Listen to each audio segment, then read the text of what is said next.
Bonsoir, bonsoir, c'est Ondine ASMR. Aujourd'hui on se retrouve pour une lecture chuchotée. J'ai choisi Alice au pays des merveilles de Lewis Carroll de 1865. C'est parti. Chapitre 1.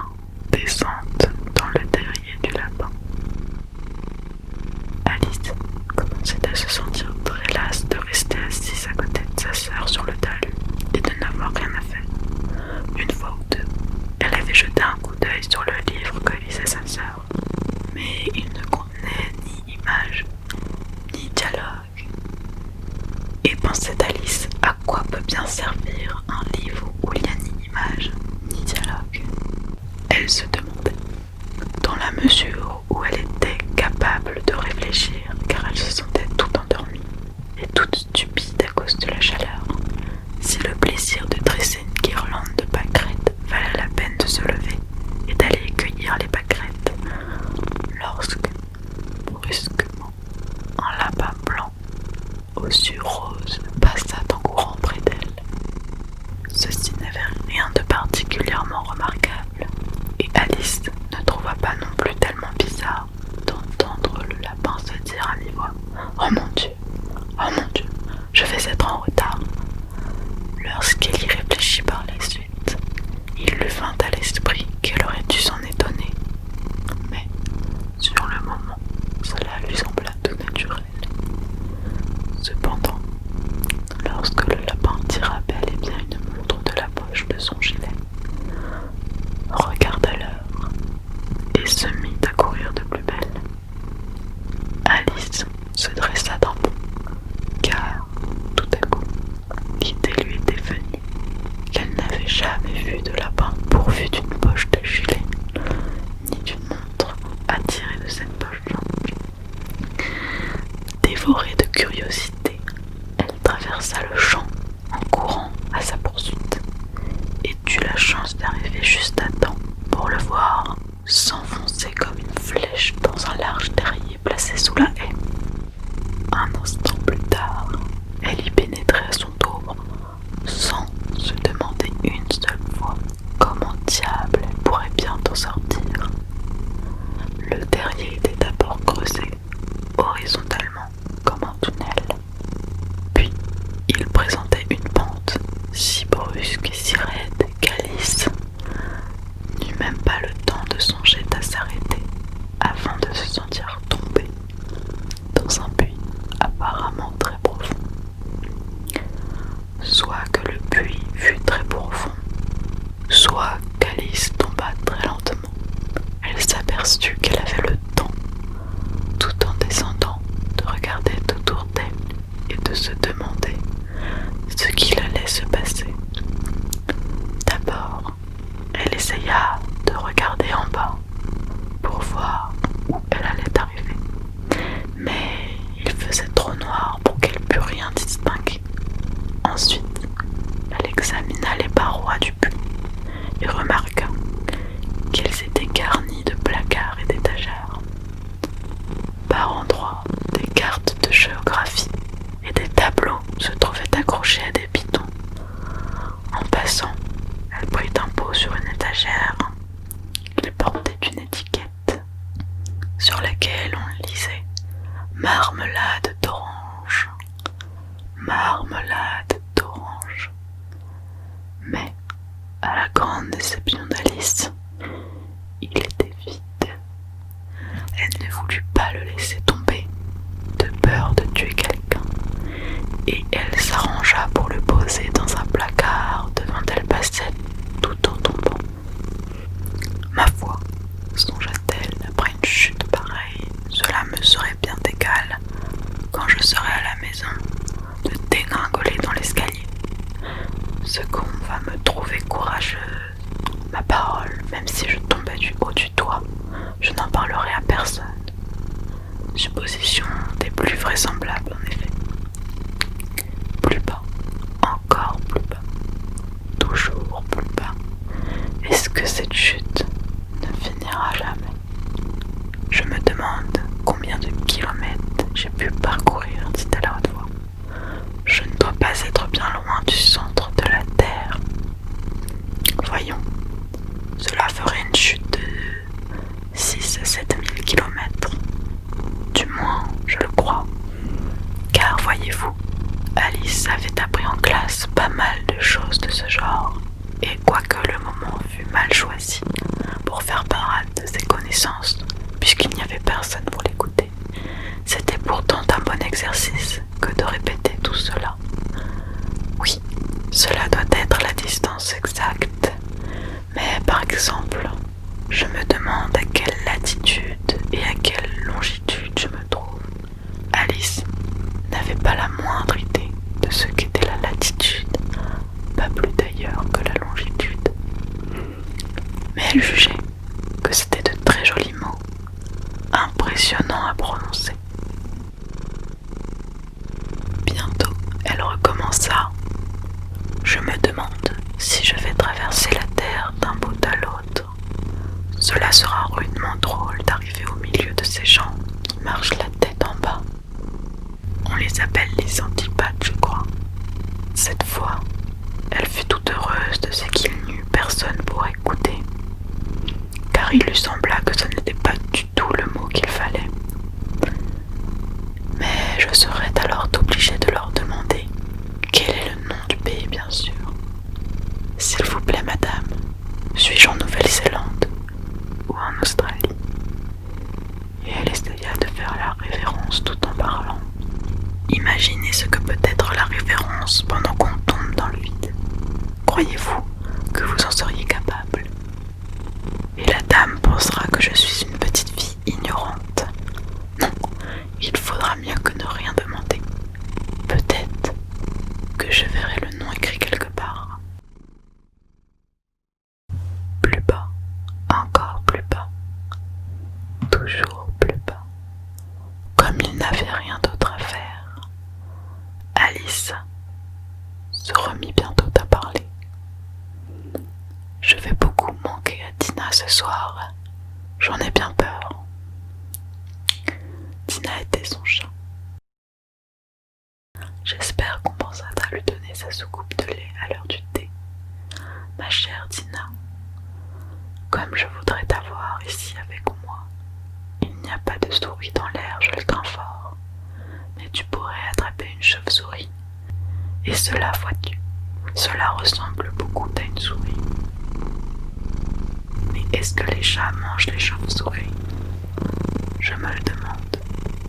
À ce moment, Alice commença à se sentir toute somnolente. Et elle se mit à répéter, comme si elle rêvait. Est-ce que les chats mangent les chauves-souris? Est-ce que les chats mangent les chauves-souris?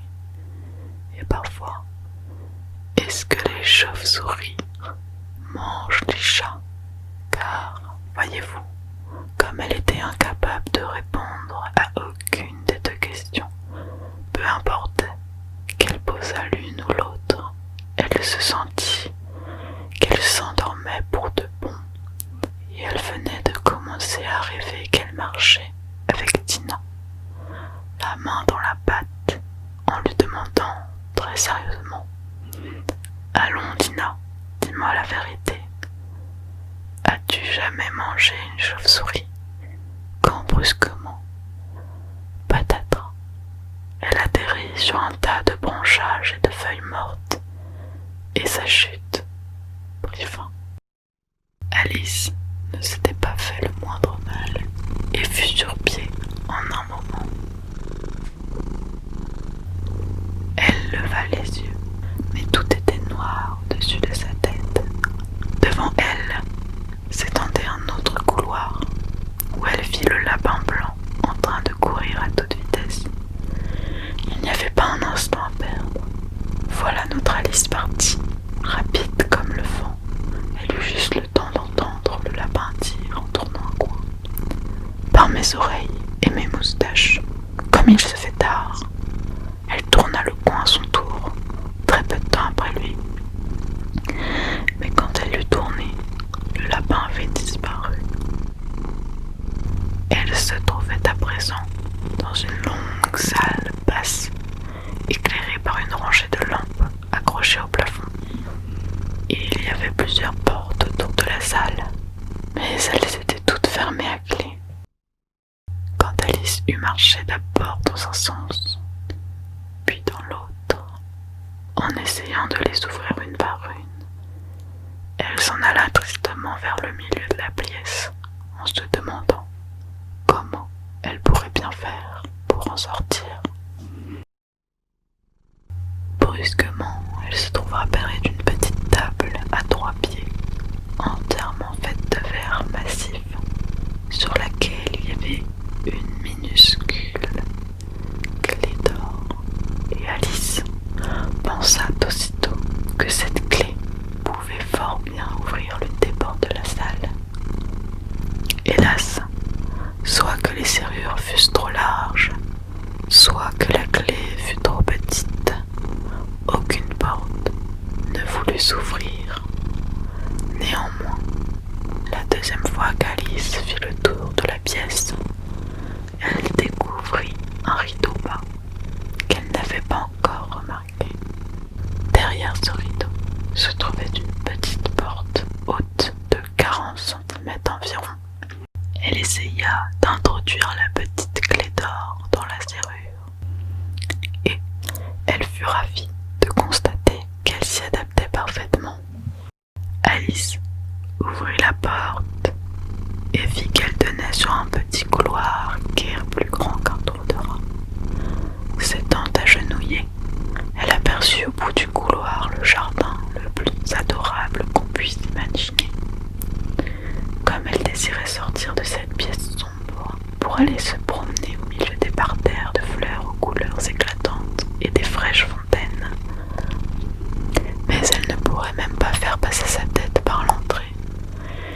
Et même si ma tête pouvait passer, se disait la pauvre Alice, cela ne me servirait pas à grand-chose, à cause de mes épaules. Oh, que je voudrais pouvoir rentrer en moi-même comme une longue vue. Je crois que j'y arriverais si je savais seulement comment m'y prendre pour commencer. Car, voyez-vous, il venait de se passer tant de choses bizarres qu'elle en arrivait à penser que fort peu de choses étaient vraiment impossibles. Il semblait inutile de rester à attendre près de la petite porte. C'est pourquoi Alice revint vers la table en espérant presque y trouver une autre clé, ou du moins un livre contenant une recette pour faire rentrer les gens en eux-mêmes, comme des longues vues. Cette fois, elle y vit un petit flacon. Il n'y était sûrement pas tout à l'heure, dit-elle, portant autour du goulot une étiquette de papier sur laquelle étaient magnifiquement imprimés en grosses lettres ces deux mots. Bois-moi. Bois-moi. Bois-moi. C'était très joli de dire bois-moi, mais notre prudente petite Alice n'allait pas se dépêcher d'obéir. Non, je vais d'abord bien regarder, pensa-t-elle, pour voir s'il y a le mot poisson. Poisson, car elle avait lu plusieurs petites histoires charmantes où il était question d'enfants brûlés ou dévorés par de bêtes féroces, ou victimes de plusieurs autres mésaventures. Tout cela uniquement parce qu'ils avaient refusé de se rappeler les règles de conduite que leurs amis leur avaient enseignées. Par exemple, qu'un tisonnier chauffé au rouge vous brûle si vous le tenez trop longtemps, ou que si vous vous faites au doigt une coupure très profonde avec un couteau, votre doigt d'ordinaire se met à saigner. Et Alice n'avait jamais oublié que si l'on boit une bonne partie du contenu d'une bouteille portant l'étiquette poisson, cela ne manque presque jamais, tôt ou tard, de vous causer des ennuis. Cependant, ce flacon ne portant d'étiquette poison, Alice se hasarda à en goûter le contenu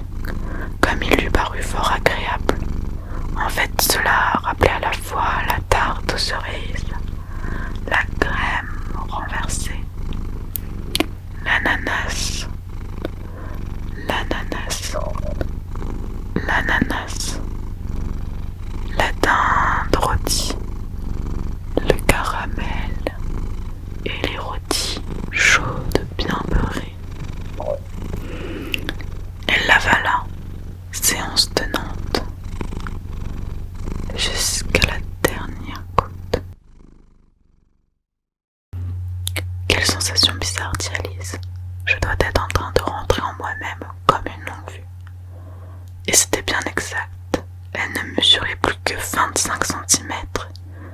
Son visage s'éclaira à l'idée qu'elle avait maintenant exactement la taille qu'il fallait pour franchir la petite porte et pénétrer dans l'adorable jardin. Néanmoins, elle attendit d'abord quelques minutes pour voir si elle allait diminuer encore. Elle se sentait un peu inquiète à ce sujet, car voyez-vous, pensait Alice, à la fin des fins, je pourrais bien disparaître tout à fait, comme une bougie. En ce cas, je me demande à quoi je ressemblerais. Et elle essaya d'imaginer à quoi ressemble la flamme d'une bougie une fois que la bougie était éteinte. Car elle n'arrivait pas à se rappeler avoir jamais vu chose pareille. Au bout d'un moment, comme rien de nouveau ne s'était produit, elle décida d'aller immédiatement dans le jardin. Hélas, pauvre Alice, dès qu'elle fut arrivée à la porte, elle s'aperçut qu'elle avait oublié la petite clé d'or.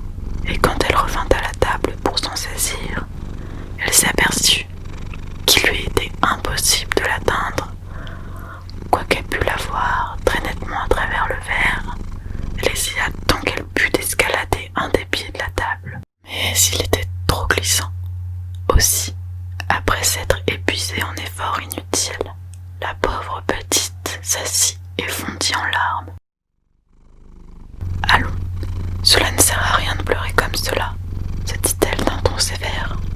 « Je te conseille de t'arrêter à l'instant. » Elle avait coutume de se donner de très bons conseils, quoiqu'elle ne les suivît guère, et parfois elle se réprimandait si vertement que les larmes lui venaient aux yeux. Elle se rappelait qu'un jour elle avait essayé de se gifler pour avoir triché au cours d'une partie de croquet qu'elle jouait contre elle-même, car cet étrange enfant aimait beaucoup faire semblant d'être deux personnes différentes. Mais c'est bien inutile à présent, pensa la pauvre Alice, de faire semblant d'être deux. C'est tout juste s'il reste assez de moi pour former une seule personne digne de ce nom. Bientôt, son regard tomba sur une petite boîte de verre placée sous la table. Elle l'ouvrit et y trouva un tout petit gâteau sur lequel les mots « Mange-moi » étaient très joliment tracés avec des raisins de Corinthe. « Ma foi, je vais le manger, dit Alice. S'il me fait grandir, je pourrai atteindre la clé. S'il me fait rapetisser, je pourrai me glisser sous la porte d'une façon comme de l'autre, j'irai dans le jardin. Et ensuite, advienne que pourra. » Elle mangea un petit bout de gâteau et se dit avec anxiété. Vers le haut ou vers le bas, en tenant sa main sur sa tête, pour sentir si elle allait monter ou descendre. Or, elle fut toute surprise de constater qu'elle gardait toujours la même taille. Bien sûr, c'est généralement ce qui arrive quand on mange des gâteaux. Mais Alice avait tellement pris l'habitude de s'attendre à des choses extravagantes qu'il lui paraissait ennuyeux et stupide de voir la fille continuer de façon normale. C'est pourquoi elle se mit pour de bon à la besogne et dut bientôt finir le gâteau jusqu'à la dernière miette. Chapitre 2. La mare de larmes.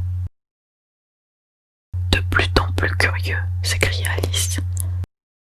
Elle était si surprise que, sur le moment, elle en oublia complètement de parler correctement. Voilà que je m'allonge comme les plus grandes longues vues qui aient jamais existé. Adieu mes pieds. Car lorsqu'elle les regarda, ils lui semblèrent avoir presque disparu, tant qu'ils étaient loin.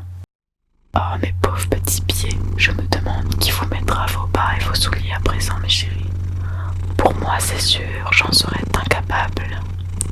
Je serais beaucoup trop loin pour m'occuper de vous. Il faudra vous débrouiller tout seul. Mais il faut que je sois gentil avec eux, songea Alice. Sinon, peut-être qu'ils refuseront de marcher dans la direction où je voudrais aller. Voyons un peu. Je leur donnerai une paire de souliers neufs à chaque Noël. Là-dessus, elle se mit à réfléchir comment elle s'y prendrait pour faire parvenir les souliers à destination. Il faudra que je les confie à un commissaire, pensa-t-elle. Cela aura l'air vachement drôle d'envoyer des cadeaux à ses propres pieds. Est-ce que l'adresse paraîtra bizarre? Monsieur pied droit d'Alice, devant le foyer, près le garde-feu, avec l'affection d'Alice. Oh mon Dieu, quelle bêtise je raconte! Juste à ce moment, sa tête cogna le plafond. En fait, elle mesurait maintenant plus de 2,75 m.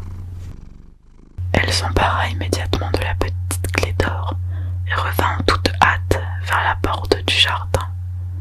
Pauvre Alice! Tout ce qu'elle put faire, ce fut de se coucher sur le flanc pour regarder d'un œil le jardin. Mais passer de l'autre côté était plus que jamais impossible. Elle s'assit et se remit à pleurer. Tu devrais avoir honte, se dit Alice. Une grande fille comme toi, c'était le cas de le dire. Pleurer comme tu le fais, arrête-toi tout de suite, je te le dis. Mais elle n'en continua pas moins à verser des litres de larmes jusqu'à ce qu'elle fût entourée d'une grande mare profonde de 10 cm qui s'étendait jusqu'au milieu de la pièce. Au bout d'un moment, elle entendit dans le lointain un bruit de petits pas pressés et elle s'essuya rapidement les yeux pour voir qui arrivait. C'était encore le lapin blanc, magnifiquement vêtu, portant d'une main une paire de gants de chevreau blanc et de l'autre un grand éventail. Il trottait aussi vite qu'il pouvait et, chemin faisant, il marmonnait à mi-voix. « Oh la duchesse, oh ce qu'elle va être furieuse si je l'ai fait entendre. » Alice se sentait si désespérée qu'elle était prête à demander au secours au premier venu. Aussi, lorsque le lapin arriva près d'elle, elle commença d'une voix basse et timide. « Je vous prie, monsieur. » Le lapin sursauta violemment, laissa tomber les gants de chevreau blanc et l'éventail, puis détala dans les ténèbres aussi vite qu'il put. Alice ramassa l'éventail et les gants, et comme il faisait très chaud dans la pièce, elle se mit à s'éventer sans arrêt tout en parlant.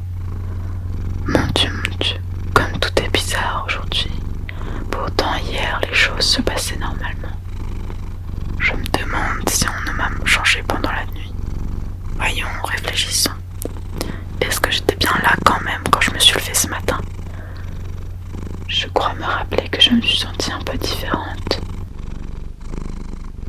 Mais si je ne suis pas la même, la question qui se pose est la suivante. Qui diable puis-je bien être? Ah, c'est là le grand problème. Et elle se mit à penser à toutes les petites filles de son âge qu'elle connaissait, pour voir si elle ne serait pas devenue l'une d'elles. « Je suis sûre de ne pas être Ada, se dit-elle, car elle a de longs cheveux bouclés, alors que les miens ne bouclent pas du tout. Je suis sûre également de ne pas être ma belle, car moi, je sais toutes sortes de choses, tandis qu'elle ne sait quasiment rien. De plus, elle, et moi, je suis moi. Oh, Seigneur, quel casse-tête! Je vais vérifier si je sais encore tout ce que je savais jusqu'ici. Voyons un peu. 4 x 5 font 12. 4 x 6 font 13. Et 4 x 7 font... Mon Dieu, jamais je n'arriverai jusqu'à 20 à cette allure. Mais la table de multiplication ne prouve rien. Essayons la géographie. Londres est la capitale de Paris, et Paris est la capitale de Rome, et Rome... Non, tout cela est faux, j'en suis sûre. On a dû me changer en ma belle. Je vais essayer de réciter. Voyez comme la petite abeille s'étant croisée les mains sur les genoux comme si elle récitait ses leçons. Elle se mit à dire le poème, mais sa voix lui parut rauque et étrange, et les mots vinrent tout différents de ce qu'ils étaient d'habitude. Voyez comme le petit crocodile s'est fait briller sa queue en répandant l'eau du Nil sur ses écailles d'or. Comme gaiement il semble sourire, comme il garde bien ses griffes, comme il accueille les petits poissons en ses ensorcelantes mâchoires. sûr que ce ne sont pas les bons mots qu'il faut, soupira Alice, et ses yeux s'emplirent à nouveau de larmes tandis qu'elle poursuivait. Après tout, je dois être ma belle, il va falloir que j'aille habiter cette misérable petite maison, et je n'aurai quasiment pas de jouets, et tant de leçons à apprendre. Non, ma décision est prise. Si je suis ma belle, je reste ici. On aura beau pencher la tête vers moi en disant « Allons, remonte ma chérie », je me contenterai de lever les yeux et de répondre « Dites-moi d'abord qui je suis. Si cela me plaît d'être cette personne-là, alors je remonterai. Sinon, je resterai ici jusqu'à ce que je sois quelqu'un d'autre. » « Mais mon Dieu, s'écria-t-elle en fondant brusquement en larmes, je voudrais bien qu'on se décide à pencher la tête vers moi. J'en ai tellement assez d'être toute seule ici. » En disant cela, elle abaissa son regard vers ses mains et fut surprise de voir qu'il avait mis un des petits gants de chevreau blanc du lapin. Tout en parlant, « Comment ai-je pu m'y prendre ?» songea-t-elle. « Je dois être en train de rapetisser. » Elle se leva et s'approcha de la table pour voir par comparaison combien elle mesurait. Elle s'aperçut que, autant qu'elle pouvait en juger, elle avait environ 60 cm de haut et ne cessait de diminuer rapidement. Elle comprit bientôt que ceci était dû à l'éventail qu'elle tenait. Elle le lâcha en toute hâte, juste à temps pour éviter de disparaître tout à fait. « Cette fois je l'ai échappé belle, » dit Alice, tout effrayée de sa brusque transformation, mais très heureuse d'être encore de ce monde. Maintenant au jardin, et elle revint en courant à toute vitesse vers la petite porte. Hélas, la petite porte était de nouveau fermée, et la petite clé d'or se trouvait sur la table comme auparavant. Les choses vont de mal en pis, pensa la pauvre enfant, car jamais je n'avais été aussi petite qu'à présent. Non, jamais. C'est trop de malchance, vraiment. Comme elle disait ces mots, son pied glissa et un instant plus tard, plouf, plouf, elle se trouvait plongée dans l'eau salée jusqu'au menton. Sa première idée fut qu'elle était tombée dans la mer. Elle ne savait comment. Et dans son cas, songea-t-elle, je vais pouvoir rentrer par le train. Alice était-elle allée au bord de la mer une seule fois dans sa vie, et on en avait tiré cette conclusion générale que partout où on allait sur les côtes anglaises, on trouvait un grand nombre de cabines de bain roulantes dans l'eau, des enfants en train de faire des trous dans le sable avec des pelles en bois, puis une rangée de pensions de famille, et enfin une gare de chemin de fer. Cependant, elle ne tarda pas à comprendre qu'elle était dans une mare formée par les larmes qu'elle avait versées lorsqu'elle avait 2,75 m de haut. « Comme je regrette d'avoir tant pleuré !» s'exclamait Alice, tout en nageant pour essayer de se tirer de là. « Je suppose que, en punition, je vais me noyer dans mes propres larmes. C'est cela qui sera bizarre, bon cela oui. Il est vrai que tout est bizarre aujourd'hui. » À cet instant précis, elle entendit patauger non loin, dans la mare, et elle nagea de ce côté-là pour voir de quoi il s'agissait. Elle crut d'abord que cela pouvait être un morse ou un hippopotame, mais ensuite elle se rappela combien elle était à présent petite, et elle ne tarda pas à s'apercevoir que ce n'était qu'une souris qui avait glissé dans la mare, exactement comme elle. Est-ce que cela servirait à quelque chose maintenant, pensa Alice, de parler à cette souris? Tout est tellement extravagant dans ce souterrain.